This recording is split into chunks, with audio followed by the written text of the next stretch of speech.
Halo kawan-kawan, kembali lagi di Fossil Free on the Road.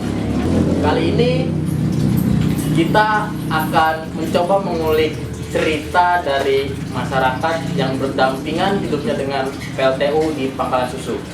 Nah, di sini udah ada narasumber nih. Kayaknya kita perlu kenalan deh sama narasumber ini. Yuk, kita kenalan yuk. Oke Pak, kenalan kita Pak. Oke, nama saya Abdullah Sani, lebih keren dipanggil Cok. Saya lahir tanggal 16 Februari 1979. Profesi sebagai nelayan perikanan ikan kerapu. Nelayan ikan kerapu. Bapak udah berapa lama nih Pak menjadi nelayan? Nelayan sekitar 20 tahun lebih. Nah jadi Pak, di nelayan ini ikan kerapu itu Ikan kerapu. ikan kerapu. Dalam Bapak biasanya kalau ke laut itu seminggu berapa kali Pak? Itu lautnya tiap hari. Setiap hari? Tiap hari. Kalau nanti dia air mati itu kita agak luasa waktu perginya, tapi kalau air nyorong itu harusnya pergi jam 11 malam. Nanti kalau ada air murang perginya jam 3 malam. Kerjanya sih nggak berat, cuma 2 jam. Perjalanannya aja yang jauh sampai ke Pulau Kampe, Pulau 9, Sungai Udang, Raja Ula, air asin Seranjaya, sekitaran pantai timur barat. Pantai Timur Barat. Menarik juga. Jadi Pak, itu penghasilannya berapa banyak lah Pak sekali dia mengambil Ikan. Ya, sekali angkat. Kalau ikan kerapu itu sekali angkat bubunya nggak banyak, cuma 20 biji. Waktu itu memang ikan lagi banyak. Ikan banyak itu kalau dia sekali angkat satu hari itu bisa mencapai 10 kilo 10 kilo ikan kerapu itu satu hari. satu hari. Sama ikan sembilang itu campur. Oh, ikan kerapu sama ikan sembilang. Hmm. Kayaknya kedengarannya enak tuh kalau digoreng ya kan? Oh, kita manis. Manis dia. Manis ikan, langsung dari laut dapat, nggak pakai es lagi. Iya. Iya. Itu setelah diangkat langsung Bapak jual ke pasar atau ada penculapnya lagi Pak? Ada. Itu kalau kerapu dia dibesarkan lagi di keramba. Kalau sembilang itu langsung dijual agen. Oh gitu. Berarti kalau kerabu ini dia nggak bisa langsung konsumsi begitu Pak? Kalau kita mau konsumsi bisa, tapi kan mereka mau diternakan lagi, dibesarkan. Yang ukuran 1 inci sampai 5 inci itu satu tempat. Dari 5 inci sampai sekitar 10 atau 11 inci itu satu tempat. Yang setengah kilo ke atas satu tempat. Jadi kalau lebih lebih enak di itu 1 on sampai 1 on setengah satu tempat. Yang 3 on, yang 2 on sampai setengah kilo satu tempat, yang setengah kilo sampai 1 kilo itu satu tempat. Oh, berarti satu tempat satu tempat. Tidak bisa dia digabung, nanti dia kanibal. Oh, itu gue berarti kerabu ini Kalau ya. kerapu dia kanibal. Kanibal dia biasanya paling enak dibuat apa lah itu Pak? Kerabunya Pak? Dan kerapu kalau enak biasa itu sayur rendang, sayur santan, Iya. putih santan. Kalau sembilang sih biasanya kami itu langsung panggang aja. Oh, langsung dipanggang. Menarik. Jadi Bapak, nah Bapak kan sebagai nelayan nih Pak, ini kan di perairan. Nah, ini kan di Pangkalan Susu ini ada PLTU nih Pak, Ya, yang pabanya itu langsung ke laut nih Pak. Ya. Itu terdampak nggak sih sama Bapak untuk mencari ikan kerapunya itu Pak? yang setahu saya itu sebelum PLTU berdiri itu penghasilan saya cukup lumayan. Waktu proses pembuatan PLTU itu mulai berkurang ikan, terutama di Pulau 9 itu tempat saya mencari ikan kerapu. Tapi setelah pembangunan PLTU mulai hilang kerapunya dan sembilang kada, saya pindah ke Pulau Kampe. Jadi kalau penghasilan dulunya 10 kilo satu hari, masa proses pembuatan PLTU bisa cuma dapat 3 kilo. Nasi turunnya Pak. Itu kalau misalnya dirupiahkan jadi berapa itu Pak? 10 kilonya itu. Kalau 10 kilo, kalau kurang lebih itu 450.000. 450.000. Ya. Itu dalam 1 hari. Kalau bubu ini nggak ada pasang besar, pasang mati. Kalau ambai dia pasang besar aja, pasang mati orang itu kering, libur. Iya.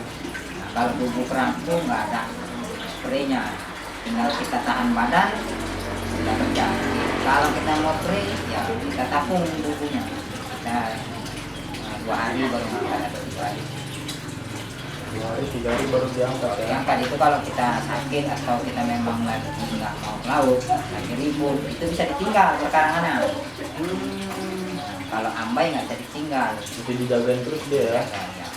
Berarti kalau sekarang ini Pak, penghasilannya itu benar-benar menurun ya Pak ya? Ya. Itu udah berapa tahun lah Bapak merasakan Kurang penurunan lebih itu? 10 tahun. 10 tahun. Ya. Wow.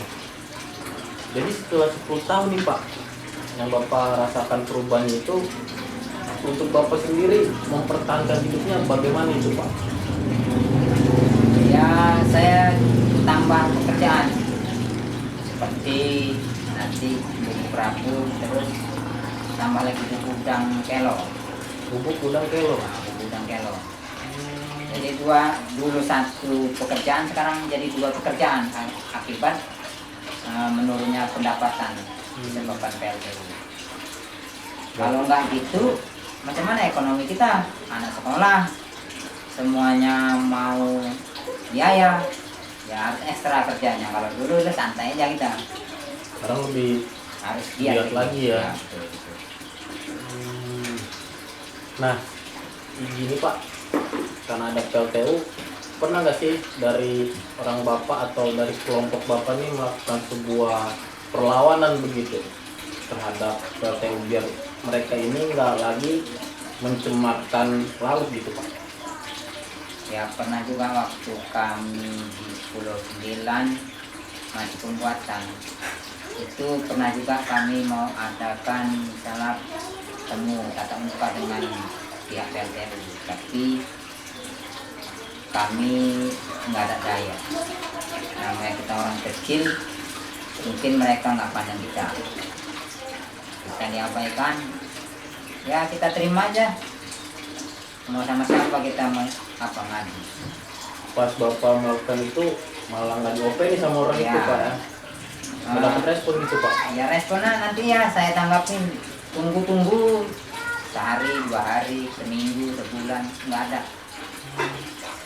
Mereka kan pintar, kita 3 kali ngadu, kalau nggak ditanggapin masyarakat ini kecil ini kan nggak mau, dia terus ngadu, nggak diopenin, nggak ditanggapin, ya udahlah pasrah aja, Tapi udah Pak ya? capek. Nah itulah keren awalnya.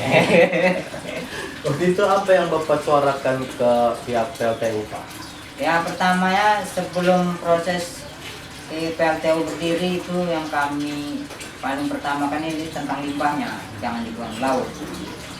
Sama seperti di mana-mana pun di Seranjaya itu ada pengalihan fungsi lahan bakau menjadi lahan sawit yang disanksikan sama masyarakatnya ya limbahnya. Nah, limbah sawit itu pupuk. Kalau curah hujan banyak itu orang itu buangnya ke laut. Pencemaran lingkungan lah kita bilang, airnya itu udah nggak sehat lagi, enggak. Untuk ikan pun sulit untuk kembang biak. Berarti selain limbah dari PLTU, limbah dari sawit pun ada juga gitu Pak? Ada, cuman tak separah lah. Seperti di Desa Lubuk Kertang ini, Ya. itu sekitar 800 kurang lebih hektar lahan sawit. 800 hektar. Wah, kali lah itu Pak. Ya, itu semua buang limbahnya ke laut. Oh. Palu air laut lah. Karena kita udah juga coba rapat di desa, ngadu ke kepala desa, ya itu sama seperti PLTU. Iya nanti saya tanggapin, ya nanti saya tanggapin, itu aja. Oh itu aja responnya Pak? Ya, tapi tindak lanjutnya nggak ada. Walah, mengerikan juga berarti aparat desa ini ya. Nah jadi Pak, harapan Bapak untuk kedepannya bagaimana ini Pak?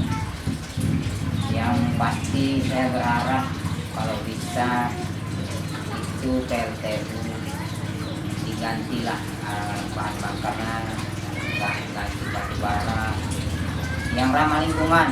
Dan kebun sawit ini kalau bisa limbahnya janganlah dibuang juga ke palu atau ke laut, karena nelayan kecil seperti kami yang berudang, berurusan perahu, kami nggak bisa ke tengah karena peralatannya kecil, nggak sanggup ke tengah, kami di palu. Khusus nelayan kecil itu terancam ekonominya dari limbah-limbah tersebut. Jadi begitu kawan-kawan, cerita singkat dengan Pak Uco, panggilan gaulnya, ya kan? Dia seorang nelayan yang hari ini kehidupannya terancam. Nah, Pak Uco ini mendapatkan dampak dua dari PLTU dan limbah sawit. Nah, Pak Uco pun sendiri juga memiliki harapan agar di Kecamatan Pangkalan Susu ini mengganti energi listrik itu menjadi energi terbarukan, bukan lagi memakai batu bara. Begitu ya Pak? Betul.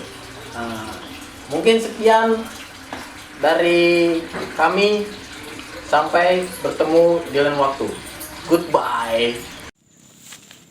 Itu apa yang Bapak pegang? Umpan udang. Umpannya pakai apa itu Pak? Pelet. Pelet. Ini kalau dapatnya kalau masih mau makan lah ya. Dan udah 3 bulan tapi nggak mau besar banget. Udah 3 bulan nggak mau besar.